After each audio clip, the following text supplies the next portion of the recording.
నారాయణం నమస్కృత్య నరం చైవ నరోత్తమం దేవీం సరస్వతీం వ్యాసం తతో జయముదీరయేత్. హరి ఓం. పరమేశ్వర స్వరూపైన సభకి నమస్కారం. ఈ మత్స్యగంధిని మాత్రం దాశరాజు అనబడేటటువంటి వ్యక్తి పడవలు నడిపేటటువంటి మత్స్యకారుల కుటుంబానికి చెందినటువంటి వాడు. ఆయన పిల్లని పెంచుకొని యమునా నది ఒడ్డున ఆమెను నించోపెట్టి వచ్చేపోయే యాత్రికుల్ని పడవలో యమున దాటించు అని చెప్పాడు. ఆ పిల్ల అక్కడ నిలబడి వచ్చే వాళ్ళని పడవ దాటిస్తోంది. దాటిస్తుండగా పరాశర మహర్షి వచ్చారు. పరాశర మహర్షి అంటే ఎవరు? వేదవ్యాసుని కన్న తండ్రి, మహానుభావుడు, శక్తి మహర్షి యొక్క పుత్రుడు. అంతటి మహాపురుషుడు తీర్థయాత్రకు వెళ్ళాడు. ఆయన అస్కలిత బ్రహ్మచారి, ఊర్ధ్వరేతస్కుడు. ఆయనకి అసలు ఎట్టి పరిస్థితుల్లో మనసుని కామమన్న స్పర్శ అంటదు. ఒక మహాపురుషుడిలో కామం కలగాలి, ఆయనకి కామం కలగదు. ఎందుకని అంటే ఆయన మహాపురుషుడు అండి. పరాశరుడికి కామం ఎందుకు కలుగుతుంది? ఒక్కనాటికి కలగదు.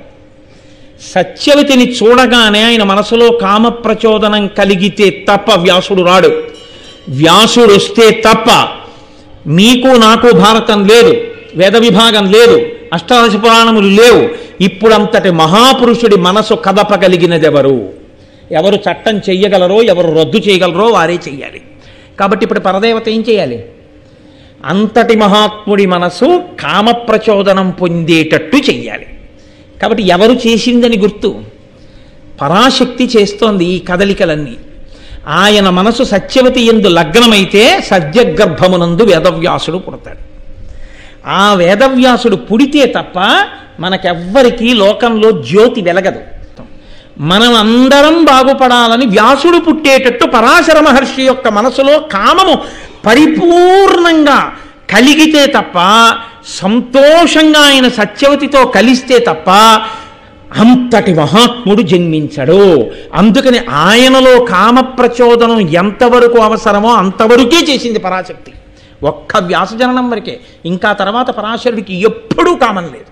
కాబట్టి దాశరాజు దగ్గర పెరిగితే యమునా నది దాటుతున్నప్పుడు పరాశరుని యొక్క హృదయము ఆమె యందు నిలబడింది. అంటే తల్లి, నువ్వు మహాపురుషుల యందు ఎంత అవసరమో అంతవరకు ఒక్క పర్యాయం కామం సృష్టించి ఇంకా మళ్ళీ ఆయన జోలికి ఆవిడ వెళ్ళలేదు. ఆయన అలాగే మహానుభావుడే వెళ్ళిపోయాడంతే పరాశరుడు. అంటే మన కొరకు ఎంత అవసరమో అంతవరకు ఆయన మనసు కదిలేట్టు చేసినటువంటి పరదేవతానుగ్రహాన్ని మీరు వింటున్నారని గుర్తు. కాబట్టి ఇప్పుడు పరాశరుడు తీర్థయాత్రకు వెడుతూ యమునా నది మీద పడవ నడుపుతున్నటువంటి ఆ యోజనగంధిని చూసి గతమదమత్సరుండు త్రిజగద్దినుతుండు వశిష్ఠ పౌత్రుడున్నతమతి శక్తిపుత్రుడు అఘనాశ ఘోర తపోధనుండు సువ్రతుడయి తీర్థయాత్రతనువాడు పరాశరుడన్ మునీంద్రుడు అయ్యతివ తలోదరింకనియే అయ్యమునా నది ఒడరేవునన్. చెప్పారా పరాశరుడి గురించి? అంతటి మహాపురుషుడి మనసు కదిలిందంటే యోజనగంధిని చూసి అమ్మవారి అనుగ్రహం నడుస్తోంది మన కోసమని. పిల్లలు పాడైపోతారు కలియుగంలో, వ్యాసుణ్ణి సృష్టించాలనుకుంది తల్లి. కాబట్టి గతమదమత్సరుండు, ఆయనకి అసలు మదము లేదు మత్సరము లేదు. ఆయన మదోన్మత్తుడు కాడు, ఆయనకి రెండూ లేవు. లేనివాడికి ఎలా కలిగింది? మన కోసం కల్పించింది ఆవిడ. నీ తేజస్సు జారితే తప్ప రాడు వ్యాసుడని. సువ్రతుడయి మంచి వ్రతంతో తీర్థయాత్ర చనువాడు, తీర్థయాత్రకు వెడుతున్నవాడు. పరాశరుడు మునీంద్రుడయ్యతివ తలోదరింగనియే. ఎవరిని చూశాడు? ఒంటి నిండా చేపల కంపు కొడుతూ యోజనం దూరం చేపల కంపు కొట్టేటటువంటి స్త్రీని చూశాడు. ఇందులో ఒక పెద్ద విచిత్రమైన విషయం. పొగ ఎక్కడ మొదలవుతుందో అక్కడ కూర్చుంటే పొగ దూరదు. కంపు ఎక్కడ మొదలవుతుందో అక్కడికి వెడితే కంపు ఎక్కువ ఉంటుంది. మీరు రెండింటికి తేడా గమనించాలి. అందుకే చాలా పొగొస్తోంది అనిపించింది అనుకోండి, పొగ ఎక్కడి నుంచి వస్తుందో అక్కడికి వెళ్ళి కూర్చున్నారనుకోండి, పొగ ఉండదు. చాలా పొగొస్తోందని పొగొస్తున్న చోట మీరు నించున్నారనుకోండి, పొగ మిమ్మల్ని అంతా పట్టుకుంటుంది. ఎక్కడ పొగ పుడుతూ ఉంటుందో అది మిగిలిన చోట్లకి వ్యాపిస్తుంది. ఎక్కడ పుడుతూ ఉంటుందో అక్కడ పొగ లేకుండా ఉంటుంది. ఎక్కడ దుర్వాసన వస్తూ ఉంటుందో అక్కడ దానికి దూరంగా ఉంటే తక్కువ వస్తుంది. దగ్గరగా వెళ్ళి ఎక్కడ పుడుతోందో అక్కడికి వెళితే బాగా వాసన వస్తుంది. ఇంతటి మహానుభావుడు అంత దుర్వాసన వస్తున్నటువంటి మత్స్యగంధికి దగ్గరికి వెళ్ళి అసలు నిలబడి చూస్తాడండి ఆయన. మరి చూశాడు అంటే మన కోసం చూశాడు అని చెప్పాలి, పరదేవతానుగ్రహంగా చూశాడు అని చెప్పాలి. చూసి ఆమె యొక్క పొందు కోరాడు ఆయన. కోరితే ఆ మత్స్యగంధి పరాశరునితో అంది, తనువు మిన్పొలవచ్చు జాలరిదాన అట్లునుగాక ఏననగా కన్యక కన్యకావ్రతము అంతరించిన ఎట్లు మజ్జనకు నింటికి పొవనేర్తు ప్రసాద బుద్ధియునర్పు సన్మునిగణోత్తమ నాకు దోష విముక్తి ఎట్లగునట్లుగా.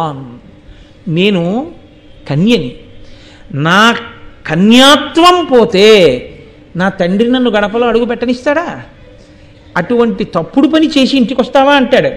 కాబట్టి నువ్వు ఎంతటి మహాపురుషుడవైనా కావచ్చు, నీతో సంగమం నాకు ఎలా కుదురుతుంది? కుదరదండి. అంటే ఆయన అన్నాడు, ఇది బహుశః పరదేవత అనుగ్రహం, లేకపోతే నా మనసు నీ యందు నిలబడ్డం ఏమిటి? నీకు వరం ఇస్తున్నాను, నీ శరీరము చేపల వాసన వస్తోందని కదంటున్నావు, ఇక నుంచి నీవు యోజనగంధి అవుతావు, మత్స్యగంధివి కావు. నువ్వు ఎక్కడ నిలబడతావో అక్కడి నుంచి యోజనం దూరం సువాసనలు వచ్చి ఆకర్షిస్తాయి. అదే యదర భరతవంశానికి కారణమైంది. నీ శరీరంలోంచి యోజనం దూరం సువాసనలు వస్తాయి. కాదు కాదు, నీ కన్యాత్వము చెడదు. 9 నెలలో 10 నెలలో నువ్వు గర్భమును ధరించక్కర్లేదు. సద్యగర్భంగా ఇప్పుడే నీకు మహాత్ముడు జన్మిస్తాడు నీ కడుపున. నీవు కన్యగానే ఉంటావు. నేను నీకు వరం ఇస్తున్నాను. పగటివేళ మంచు తెరలు సృష్టిస్తున్నాను నా యొక్క తపస్సు చేత.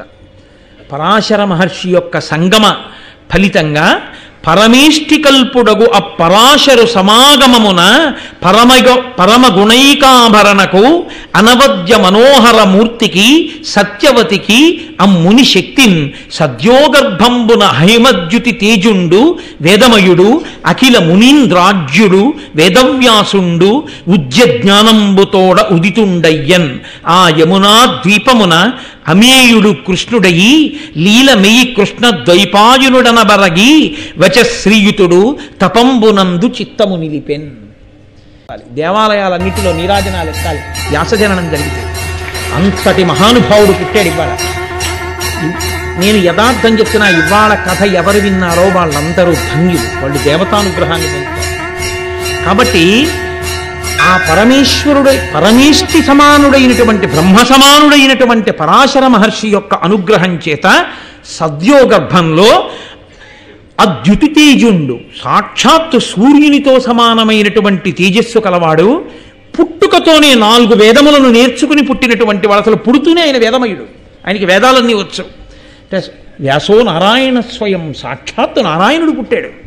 కాబట్టి అఖిల మునీంద్రాజ్యుడు, సకల మునులకు మొట్టమొదటి వాడు వేదవ్యాసుండు. ఉజ్జ జ్ఞానంబుతోడ ఉదితుండయ్యన్, పుట్టుకతోనే మహాజ్ఞానంతో పుట్టాడు మహానుభావుడు. ఇంత కారణ జన్ముడు ఎందుకు పుడతాడండి? పరాశర మహర్షి లాంటి వాడికి కామం పుట్టకపోతే అది పరదేవతానుగ్రహం అంటే. కాబట్టి ఆయమునా ద్వీపమున అమేయుడు కృష్ణుడగి లీల మెయిన్ కృష్ణద్వైపాయునుడనబరిగి వచశ్రీయుతుడు తపమునందు చిత్తము నిలిపెన్. వచశ్రీమంతుడు అన్నారు ఆయన్ని. మహాపురుషుడు పుట్టాడయా, వచశ్రీమంతుడు పుట్టాడు. పుడుతూనే నల్లటి వర్ణంలో పుట్టి మహానుభావుడు ఆ యమునా నది ఒడ్డున, అమ్మా నేను తపస్సు చేసుకోవడానికి వెళ్ళిపోతున్నానమ్మా అన్నాడు. తండ్రి పరాశర మహర్షి అంతే, తన సహజ స్థితిలోకి వెళ్ళిపోయాడు, ఆయన వెళ్ళిపోయాడు. ఇదిగో ఈ మహాత్ముడు ఇప్పుడు పుట్టాడు. పుట్టి ఆయన తపస్సు చేసుకోవడానికి ఎడుతుంటే ఆయన్ని కృష్ణద్వైపాయనుడు అని పిలిచారు. అక్కడ వనంలో పుట్టి వెంటనే తపస్సుకు వెళ్ళిపోయాడు కాబట్టి ద్వీపంలో కృష్ణద్వైపాయనుడు అని పేరు వచ్చింది. కాబట్టి అటువంటి మహానుభావుడై ఆయన ఆ వ్యాసుడు తపస్సుకి వెళ్ళిపోయాడు. వెళ్ళలేదు, యదర భారత వంశం నిలబడ్డానికి కావలసిన ప్రాతిపదిక పడింది, శుభక్షణం. లేకపోతే అసలు కౌరవ పాండవులు పుట్టే అవకాశం లేదు తర్వాత. భీష్ముడితో సరి. సర్వం శ్రీ ఉమామహేశ్వర పరబ్రహ్మార్పణమస్తు. స్వస్తి.